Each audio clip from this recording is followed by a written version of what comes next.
Hey guys, subscribe for daily content. And if you're shopping for gear, make sure you check out the description for the newest items at some of the very best online retailers. There's also links for some of the items that I personally recommend. Thanks!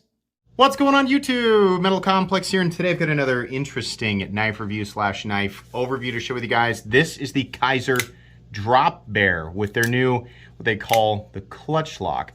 It's an axis lock, but it's Kizer's version of it. This is a really cool knife, and I believe it's available right now. It depends on when you're watching it. Might be available for pre-order, might be sold out. You know, you'll just have to check out the links right down below, which will include at least a search link for this exact knife. Thank you so much to Kizer for sending this in for review, and thanks to my patrons for supporting me.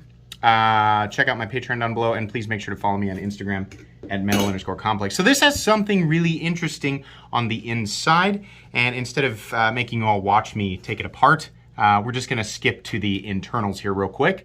All right, there we go, and you're not missing much. It was literally just a T8 for the pivot and a T6 for the body screw, and this front aluminum plate comes off. What you can do here is, and you can do the same for the other side, but what you can do here is adjust the tension on the Omega spring, which is kind of neat. I don't know that it's, you know, necessarily like a revolutionary thing, but I have not seen it before. So it does make it really interesting, and it allows you to sort of customize the experience that you are having with the tension on that Omega spring.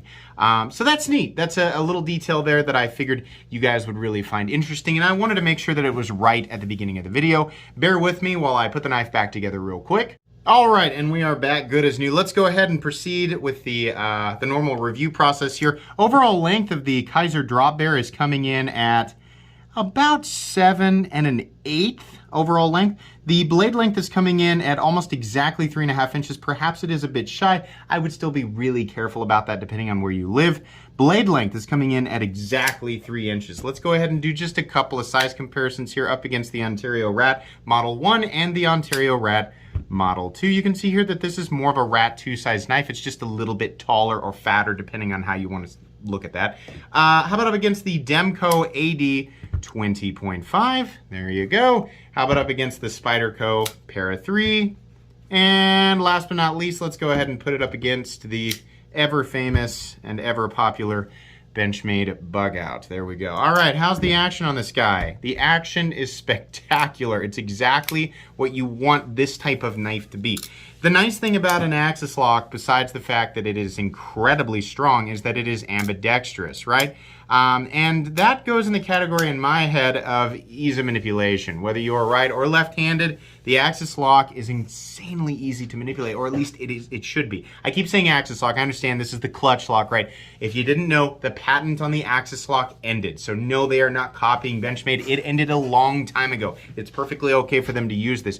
If they're gonna do this, it needs to be a smooth transition. It can't be sticky or gritty. It should be basically second nature to anybody who has picked up a knife that utilizes a similar lock even once, right? And it is exactly that. Placement of the thumb stud is also spectacular. It is very smooth, incredible. Oh, it's so easy. This is just, they got it exactly right. It's just like I said in the unboxing. It's wonderful. Let's go ahead and do carry profile. So thickness up against the Spyderco Para 3. You can see here, it's about the same with the steel liners and the aluminum scales on top, perhaps slightly, ever so slightly thinner. Let's do length and height up against the PM2 and Para 3. You can see here that this guy's actually a little bit shorter than both and nowhere near as tall this way. The hump on the PM2 and Para 3 definitely clears it. Let's go ahead and, you know what? I have new batteries for this upstairs. This is officially the last review that I will be doing with this. These batteries and these calipers have been going on like 2.5 years. It's officially the last review with the batteries in this, and then they're finally going to get replaced. Let's go ahead and measure blade stock thickness so everybody can see. We are coming in at 105,000, so definitely not a thick blade stock there. Let's go ahead and do a hardware check. I'll get out my tools as per usual. My tools are very inexpensive and very recommendable. You can find them right down in the section of my description that talks about the tools I use in this channel. It's like I said earlier, it's a T8 and T6, and if you noticed when I had that plate off, this is a captive pivot. Thank you, Kizer. It's funny that like we still have to celebrate that. I have to massively celebrate captive pivot, or in this case, it's a D-shaped pivot barrel. Why is that important? Because you don't need to mess with, you don't have to hold one side, and you don't have to have two drivers and two bits, is what I'm saying, right? There are companies who are still messing this up. if you are an OEM, a designer, or whatever, D-shaped pivot barrels or some type of captive pivot system so that we can do it with one driver. It makes it it's kind of silly, right? But it makes it way easier. T6 for the body screw, and you saw there was another T6 screw underneath here. It's still minimal hardware. We have T6 for the pocket clip as well. So minimal hardware. I wish it was all, the fasteners were all T8 or bigger, but they're not. You can't always get what you want, etc. Right? Just make sure you have quality tools and a place to put your hardware, and you should be good to go. Let's go ahead and weigh it. What are we looking at for the internals, by the way? And by internals, I mean like the liners. We're looking at steel liners, and you can see here there's a little bit of milling for weight reduction. Then we have plates of aluminum on top. And then for the steel, we have 154 cm, which is just fantastic. Weight is coming in at 3.7 ounces, so not a perfect ounce and inch ratio. With 3 inches of blade roughly, but good. And we have an update, 3.67 ounces. The scale loves to mess with me. 3.7 ounce object. The balance on it is gonna be about right where you're gonna place your index finger in a standard grip. So it feels pretty good. Feels pretty lightweight and compact. If you wear, running pants day to day, maybe not, but for most people, this is gonna be good to go. All right, should we move into the meat and potatoes of the review? I think so. I don't think there's anything else I really need to compare to. Yeah. So this is a really straightforward, good-looking knife.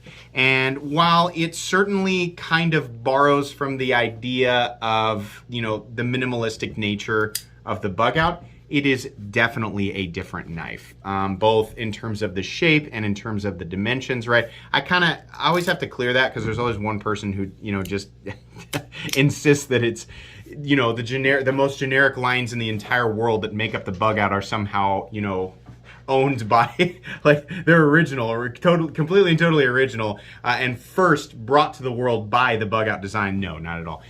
We have a very simple handle profile, a very simple blade shape. It is a drop point where the nose of the tip here is dropped down further than a traditional drop point, but looks really good. I kind of like this gunmetal look. It does come in a few different colors. You can check it out. You guys probably saw I had a all black one with purple thumb studs. I'm hoping that they do a lot of colors because this is just really, really good. I did notice on Blade HQ that there's a button lock version of this coming. Good idea. And perhaps some other variations down the road that I may or may not know about.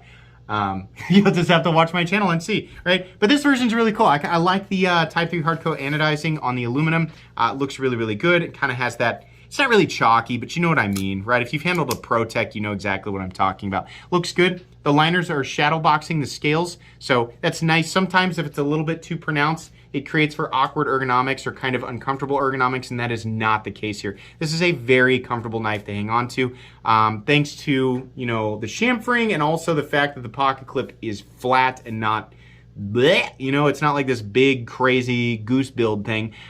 It's good. I really like it. I like how the black hardware contrasts with the gray aluminum and how the black thumb studs contrast with the satin finished blade. In this case, it looks nice. It's very easy to hang on to. We're not looking at hand-melting, masterful ergonomics here, but as far as comfort goes, this is good to go. I like how the jimping extends way out here to the point where it starts to this is the swedge up here. It starts to curve down towards the tip of the blade. Really like that. It allows for a lot of different really comfortable and really secure hand grip positions while you're using it.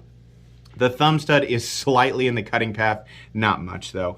This does taper down to a pretty darn thin edge. We have a little bit of a flat out here, up here, that carries out to maybe 65% the length of the blade, and then we have a nice swedge that drops down to a good functional tip, right? It's not the pokiest thing in the world, but it'll work. Nice thin tapering down to the cutting edge. This is gonna be a nice, just sort of, all-purpose EDC style blade. When I say all-purpose, I don't mean batoning wood. Stop trying to baton wood with your folding knives, right? But my cold steel, you're forcing your cold steel into that situation. You're forcing it. You have a million other things that will work just fine, and you're using your cold steel just so you can say that you baton with a folding knife. That is a ridiculous thing to do with a folding knife. Wow, this metal complex guy sure is nasty. Come on, man, let's go. Wake up, wake up. You're watching Knife review on the Kizer drop bear. Anyways, the Kizer logo here looks fine. It says 154 cm. On the other side, for some reason, it says drop bear, and then we have a big code. We don't need that. I don't know why they do that, but they do that. I've been saying that, every single time I review a Kizer, I have the exact same issue, but it's not hurting anything functionally. It's just a little bit of a bummer. I also wish that they would have done their tumbled finish. Kizer has one of the best tumbled finishes in the industry. Really, really good. I love their tumbled finish. And this was likely maybe the designer just saying, hey, I want either satin or a black coated blade, and that's fine. The satin finish, Kizer does a good satin finish. There's nothing wrong with it. I just think, gosh, this would have been excellent with that nice tumbled finish, and it would have hidden the wear a little bit better over time. But whatever. That's more of a personal, preference.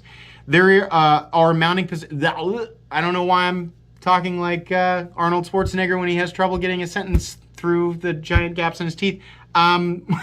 We have pocket clip mounting positions. What is my foot stuck on keys? Okay.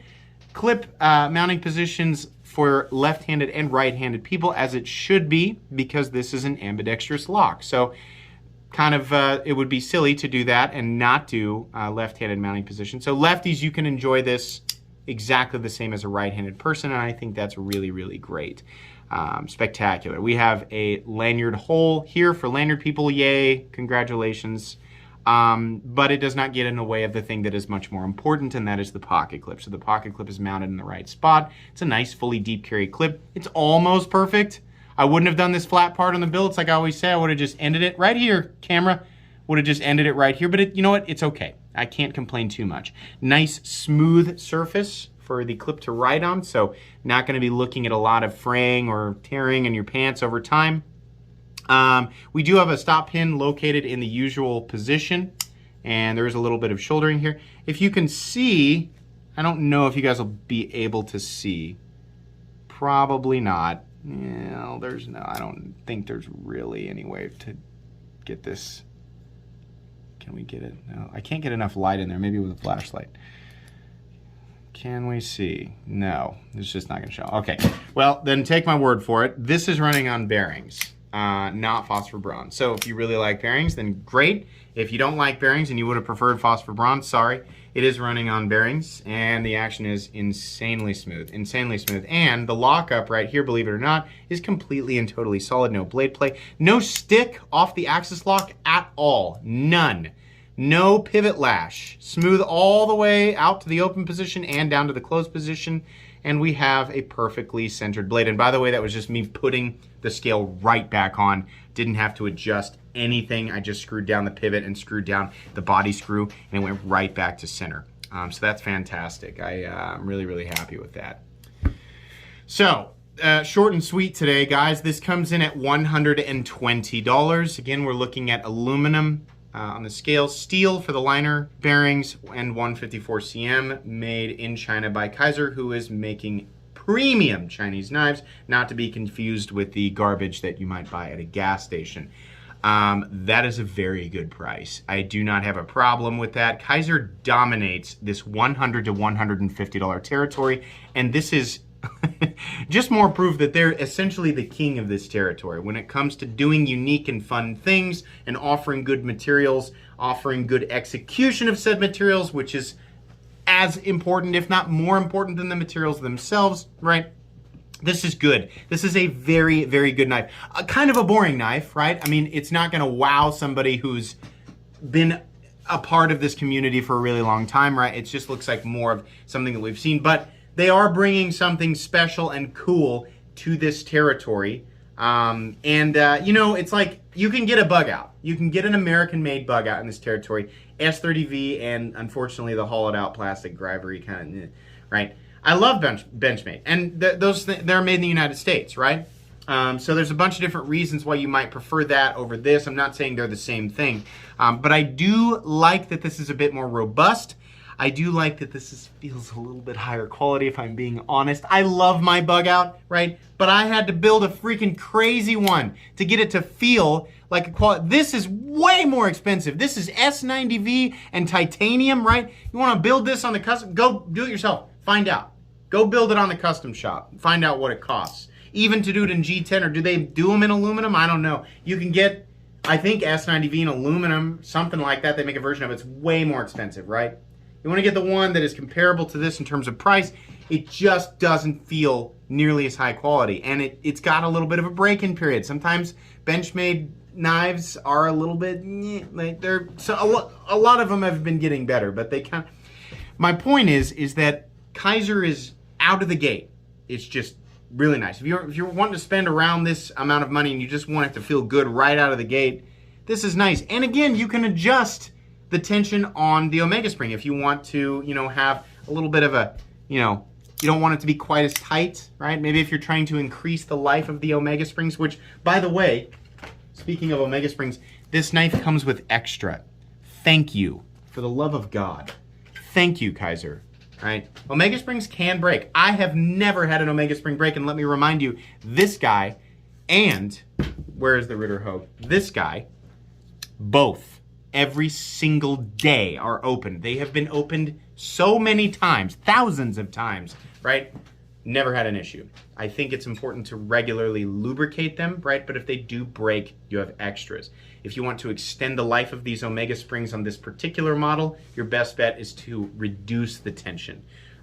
It might be possible, as Transparent Knives actually brought up to me in the unboxing. It would be really interesting to mess around with different types of Omega springs as long as they fit in the hole. Maybe ones that are a little bit more robust. I think there's a little bit of space for that to possibly happen. Yeah, it may be something that you can mess around with. Of course, you need to check with Kizer's warranty and whether or not something like that is going to be accepted. I am not Kizer's warranty, so don't say Metal Complex told me to, switch the Omega springs out with something that's not, Kizer approved. Don't do that. But you can, at the very least, adjust the tension on the Omega springs, and I think that's really cool. I think that's something that anybody who is using this style of lock should be looking into. It might be a good idea. Anyways, of course, let me remind you, if you do ease up on the tension of those Omega springs, that is what is pushing the axis bar into the tang of the blade to lock the blade out. So, if you're gonna be really, twisting this thing around and for some reason maybe putting pressure on the spine, I would keep that tension high. If you are not gonna be doing that and you're just wanting to extend the life of it, you're gonna be doing super light tasks and things, it will not need nearly as much tension to keep that axis bar up behind the tang of the blade, right? So then you can loosen it up. That is up to you. Right? So just know that that's how that's going to work. There's less force. If you ease up on the tension, there's going to be less force pushing that axis bar into the tang of the blade. Do I think it'll be an issue? Not for most people. For people who are abusing their knives, yeah, you could maybe potentially get some disengagement there. I don't know. Imagine how many of these are out there in however many different hands in an infinite number of circumstances and environments. I don't know. Just be mindful of it. As far as this knife goes and my opinion on it, this is excellent. I have no problem with the price. The quality is there. This is an extremely recommendable knife, and it will go on my most recommended knives playlist. Like I said, there'll be links for this right down below. If you can pick this up, if it is available, I would advise that you do because it is an excellent design. Thanks again to Kizer for sending this in. I will likely end up giving this knife away on a live stream, which is something that I normally do. So if you are new to my channel, make sure and subscribe because there are regular chances to win a lot of the stuff that I review on this channel. I feel like if you're watching, you probably would enjoy that. So anyways, please make sure to follow me on Instagram at metal_complex. If you enjoyed this video, leave a like. If you'd like to check out my other content, I do of course have lots of videos of knives that are either expensive or inexpensive that I do or don't like. So check those out. And if you enjoy all my content, go ahead and click on that Metal Complex logo right there and subscribe because there's definitely more coming. Thanks again for watching, everybody, and have a great day.